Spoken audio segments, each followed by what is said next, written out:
የአቦል ዜና ቤተሰቦች ዛሬም ለእናንተ ይሆናሉ ያልናቸው መረጃዎች ይዘናል። በቅድሚያም ርዕሶቹን እናስደምጣቸዋለን። ለኮንዶሚኒየም ተመዝጋቢዎች ቤት ለመስጠት ቅድመ ዝግጅት መጠናቀቁን ከንቲባ አዳነች አቤቤ ገለጹ። ከንቲባ አዳነች አቤቤ እየተሰሩ የሚገኙ የኮንዶሚኒየም ቤቶችን መጎብኘታቸውን አስታወቁም። ወልቃይትና ራያ ላይ ውሳኔ ተሰጠ። የአቶ ጌታቸው ረዳ ፓርቲ የመንግስትን ውሳኔ ተቃወመ። አብን የምርጫ ቦርድን ውሳኔ እንደሚያከብር ገለጸ። እንዲሁም ሶማሌላንድ ለአሜሪካ ለማቅረብ ስላዘጋጀችው እጅ መንሻ እንነግራችኋለን። አብራችሁን ቆዩ።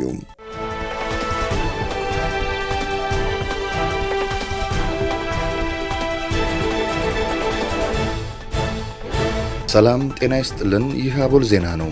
ክቡራን አድማጭ ተመልካቾቻችን ሰላማችሁ ይብዛ፣ ጤና፣ ፍቅር፣ ደስታ በእያንዳንዳችሁ ጎጆ ይግባ። ትኩሱን እፍታ ፍታውን ለእናንተ ለተከበራችሁት ይዘን መጥተናል።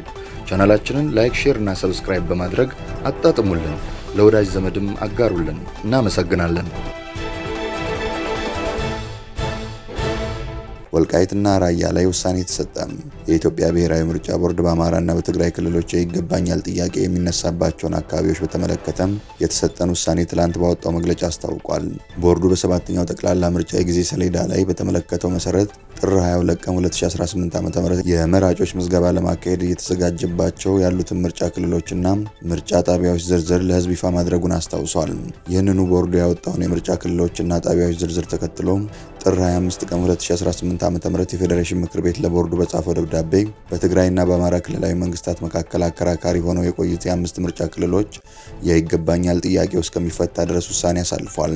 በዚህም የሁመራ፣ የአዲረመጽ፣ የኮረም ኦፍላ፣ የጠለምትና የራያ አላማጣ ምርጫ ክልሎች ከትግራይ ክልላዊ መንግስት ውጭ ሆነው ለብቻቸው በቀጥታ ለህዝብ ተወካዮች ምክር ቤት ምርጫ እንዲደረግ ምክር ቤቱ መወሰኑን ለቦርዱ አሳውቋል። የክልል ምክር ቤት ምርጫው በአካባቢዎቹ ላይ የተነሳው የይገባኛል ውዝግብ በህገ መንግስት ውሳኔ ሲፈታ አመቺ ጊዜ ተመርጦ ወደፊት እንደሚካሄድ መወሰኑንም እንዲሁ ምክር ቤቱ አሳውቋል።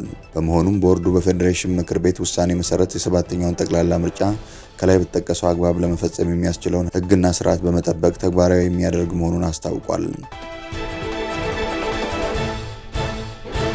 የአቶ ጌታቸው ረዳ ፓርቲ የመንግስትን ውሳኔ ተቃወመ። አቶ ጌታቸው ረዳ በፕሬዝዳንትነት የሚመሩት ዲሞክራሲያዊ ስምረት ትግራይ ፓርቲ የፌዴሬሽን ምክር ቤት በምርጫ ክልሎች ላይ ያስተላለፈው ውሳኔ የሀገሪቱን ህገ መንግስታዊ ስርዓት መሰረት የሚንድ ነው ሲል ተቃውሟል። ውሳኔው ተቋማዊ ነጻነትን የሚደፈጥጥና ህገ መንግስታዊ ስርዓት አልበኝነትን የሚያውጅ ነው ያለው ፓርቲው የማስተካከያ እርምጃ ካልተወሰደ በምርጫ የማይሳተፍ መሆኑን አስታውቋል። ፓርቲው ይህን ያለው ለኢትዮጵያ ብሔራዊ ምርጫ ቦርድና የፌዴሬሽን ምክር ቤት ዛሬ ሰኞ የካቲት 16 2018 ዓ.ም በጻፈው ደብዳቤ ነው። የአቶ ጌታቸው ፊርማ ያረፈበት ደብዳቤ የፌዴሬሽን ምክር ቤት ውሳኔና እርሱን የተከተለው የምርጫ ቦርድ ድርጊት ግልጽ የስልጣን አላግባብ መጠቀም ማረጋገጫ እንደሆነ አመላክቷል።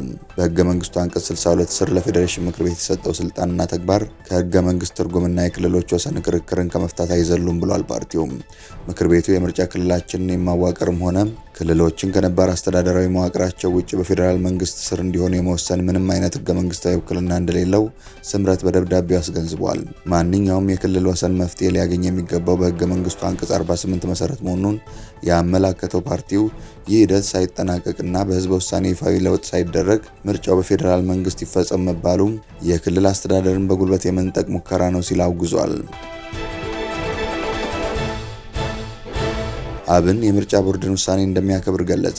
የአማራ ብሔራዊ ንቅናቄ አብን የስራ አስፈጻሚ ኮሚቴ ባካሄደው አስቸኳይ ስብሰባ የኢትዮጵያ ብሔራዊ ምርጫ ቦርድ በሁመራ፣ በአዲረመጥ፣ በኮረም ኦፍላም፣ በጠለምትና በራያ አላማጣ የምርጫ ክልሎች ላይ ያስተላለፈውን ውሳኔ ገምግሞ የአቋም መግለጫ አውጥቷል። ድርጅቱ በመግለጫው ምንም እንኳን የመንግስት ውሳኔዎች ሙሉ በሙሉ የማይመቹት ቢሆኑም የፕሪቶሪያውን ስምምነት መንፈስ ለማክበር ሲል የቦርዱን ውሳኔ እንደሚያከብሩ አስታውቋል። ሆኖም ህዝብ የሚያነሳቸውን ጥያቄዎች ያለ ጊዜ ገደብ አክርሞ ማቆየት ለፖለቲካ ሸፍጥ በር ይከፍታል የሚል ስጋት እንዳለውም ገልጿል። አብን በወልቃይትና በራያ አካባቢዎች የሚገኘው ህዝብ በትግሉ ማንነቱን ያስመለሰ ቢሆንም አሁንም ጥያቄው ህጋዊ መቋጫ ባለማግኘቱ በተለይ በራያ አካባቢ የሚገኘው ህዝብ ለህወሓት በቀልና ለማንነት ጥቃት እየተጋለጠ መሆኑን አመልክቷል። ችግር ፈጣሪዎች የሚደመጡበት የህዝብ ድምጽ ግን የሚታነቅበት ሁኔታ እንዲቀጥል አንፈቅድም ያለው አብን የህዝብ ጥያቄ የጥፋት ኃይሎችን ለማባበል ወይም ለሽንገላ መዋል እንደሌለበት በጥብቅ አሳስበዋል። ድርጅቱ በማጠቃለያው ህዝቡ ለተወካዮች ምክር ቤት ብቻ ሳይሆን ለክልሉ ምክር ቤት ጭምር የመመረጥ መብቱ ሊከበርለት እንደሚገባ አጽንኦት ሰጥቷል። ጉዳዩ ዘላቂ መፍትሄ እስኪያገኝ ድረስ በእነዚህ አካባቢዎች የሚገኘው ህዝብ በባህል በማንነትና በስነ ልቦና ከሚመስለው ከአማራ ክልል ምክር ቤት ጋር የሚወከልበት ልዩ ፖለቲካዊ ውሳኔ እንዲተገበር ጠይቋል። ማንኛውም አካል ሳይነፍገው ህዝቡ የመመረጥና የመምረጥ መብቱ ተከብሮ በዚህ የዲሞክራሲ መድረክ እንዲሳተፍ አብን ጥሪውን አስተላልፏል። የአዲስ አበባ ከተማ አስተዳደር ከንቲባ ወይዘሮ አዳነች አቤቤ የተሰሩ የሚገኙ ኮንዶሚኒየሞችን መጎብኘታቸውን ገልጸዋል። ከንቲባዋ በማህበራዊ ትስስር ገጻቸው ያጋሩትን መረጃ እንደሚከተለው እናቀርባለን። በአዲስ አበባ የልማት አብዮት እናካሄዳለን። የረዳን ፈጣሪ አምላክ ይመስገን። በከተማችን እያካሄድን ካለው ዘርፈ ብዙ ልማት ውስጥ ለቤት ልማት ልዩ ትኩረት ሰጥተናል። በ2018 ዓ.ም ለማከናወን ካቀድነው 100,000 የቤቶች ግንባታ ውስጥ የ97,000 ቤቶች ግንባታ በአስደናቂ ሁኔታ የተፋጠነ ይገኛል። ዛሬ ከማለዳ እስከ ቀትር በግንባታ ላይ ካሉ 17 ሳይቶች መካከል በገርጂ፣ በቱሉ ዲምቱ፣ በገላን ጉራ የመጀመሪያና ሁለተኛ ምዕራፍ፣ በአቃቂ ቃሊቲ ወርቁ ሰፈር እንዲሁም በንፋስ ስልክ ላፍቶ የገበያ ማዕከል የተገነቡ ያሉትን ቤቶች ገምግመናል።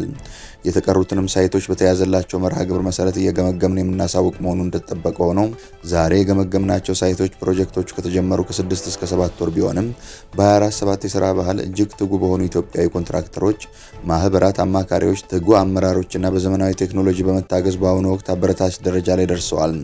ከ200,000 በላይ ለሚሆኑ ዜጎች የሥራ ዕድል የተፈጠረ ሲሆን በርካታ ኮንስትራክሽንና ማህበራት በአዲስ የሥራ ተነሳሽነትና በትጋት እየሰሩ ይገኛሉ።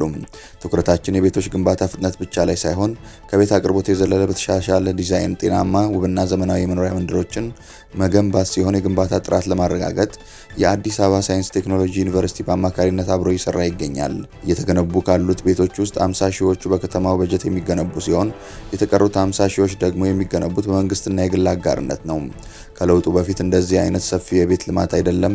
በከተማው በጀትና በአንድ ዓመት ቀርቶ በተለመደው የባንክ ብድር እንኳን በየ5 ዓመቱ 100,000 ተሰርቶ ቢሆን ኖሮ ዛሬ በሚሊዮኖች ተመዝግበው ለረጅም ዓመታት እስከዛሬ የሚጠባበቁ እስከ 60 ቢሊዮን በላይ የኮንዶሚኒየም የቦንድ ዕዳን ተረክበን ለመክፈልና ለማስተናገድ ባልተገደን ነበር። አሁን እየገነባን ያለነው ምንም እንኳን ከነዋሪዎቻችን ሰፊ ፍላጎት አንጻር አቅርቦቱ ገና ቢሆንም የቤት ችግርን በዘላቂነት የመፍታት ስራችን ይበልጡኑ ተጠናክሮ ይቀጥላል ብለዋል። ለተመዝጋቢዎች ቤት ለመስጠት ቅድመ ዝግጅት መጠናቀቁን ከንቲባ አዳነች አቤቤ ገለጹ። በመዲናዋ የ100,000 ቤቶች ግንባታ ሂደት በፍጥነትና ጥራት እየተከናወነ ነው ሲሉ ከንቲባ አዳነች አቤቤ አስታውቀዋል። በአዲስ አበባ ከተማ በ2018 በጀት ዓመት ለመገንባት የታቀዱ የ100,000 ቤቶች ግንባታ በፍጥነትና ጥራት እየተከናወነ ነው ሲሉ የአዲስ አበባ ከተማ አስተዳደር ከንቲባ አዳነች አቤቤ አስታውቀዋል።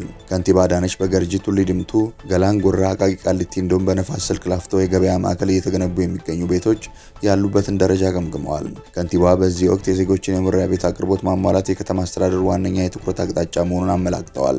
በመዲናዋ ከፍተኛ ቤት ፍላጎት ከመኖሩ ጋር ተያይዞም ከአቅርቦቱ ጋር የተጣጣመ አለመሆኑን ጠቅሰው ለችግሩ መፍትሄ ለማበጀት ቀን ከሌት እየተሰራ ነው ብለዋል። በተያዘው በጀት ዓመት የ100,000 ቤቶችን ግንባታ ለማከናወን ታቅዷል ያሉት ከንቲባ አዳነች አቤቤ የቤቶች ግንባታ በጥራትና ፍጥነት እየተከናወነ እንደሚገኝ አስረድተዋል። ባሳለፍነው ነሐሴ ወር አካባቢ የተጀመሩ ቤቶች በአሁኑ ወቅት የመጨረሻ ምዕራፍ ላይ እንደሚገኙና ይህም የሥራ ባህልን በማሳደግ የተገኘ እንደሆነ አጽንኦት ሰጥተዋል። የመኖሪያ ቤቶቹ ግንባታ በጥራትና ፍጥነት ሌሎች አስፈላጊ መሰረተ ልማቶችን ባካተተ መልኩም እየተከናወኑ ይገኛል ነው ያሉት። በዚህ መሰረትም ለኑሮ ምቹ የልጆች መጫወቻ፣ የስፖርት ሜዳዎችና ሌሎች ማህበራዊ መስተጋብሮች የሚከናወኑባቸው የጋራ መገልገያዎች እንዲኖራቸው መደረጉን አስገንዝበዋል። የግንባታ ስራው ቀንና ሌሊት በፍጥነት እየተከናወነ መሆኑን ጠቁመው በተያዘው ዓመት በተለይም በመንግስት በጀት የተጀመሩ ቤቶችን ለማጠናቀቅ እርግጠኛ ሆነናል ነው ያሉት። ለከተማዋ ነዋሪዎች የገባነውን ቃል በትክክል እየተገበር እንገኛለን።